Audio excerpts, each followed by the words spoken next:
tempo per evitare la prescrizione nel processo per finanziamento illecito contro l'ex sindaco di Venezia Giorgio Orsoni.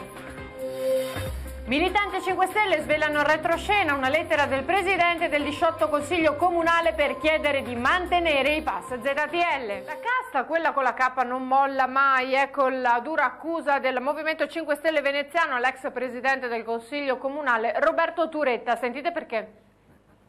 Abbiamo scoperto come Movimento 5 Stelle che il Presidente del Consiglio, Roberto Turetta, ha scritto una lettera l'ultimo giorno di vita del Consiglio Comunale, quindi il 23 giugno scorso, al segretario comunale e al direttore generale, per conoscenza a tutti i consiglieri, per chiedere una cosa piuttosto anomala, e cioè il mantenimento del pass ZTL per le ZTL di Mestre fino alla scadenza naturale del mandato, quindi a maggio 2015. A quella tessera, ricorda l'attivista 5 Stelle Davide Scano, i nostri consiglieri hanno rinunciato al momento dell'insediamento. Evidentemente alcuni tra i partecipanti di quello che un tempo era il Consiglio Comunale sono invece rimasti fin troppo affezionati ai loro privilegi.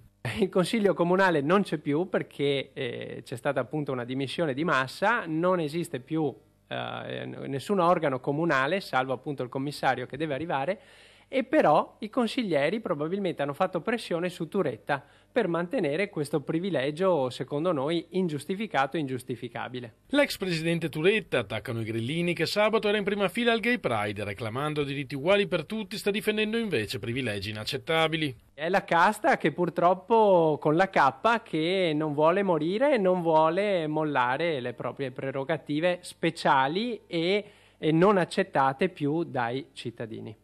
Ho solo chiesto alla segreteria e al vice direttore generale di verificare questa possibilità, ribatte Turetta, e loro si sono già pronunciati negativamente. Si tratta di una polemica pretestuosa sollevata da persone con uno scarso senso delle istituzioni.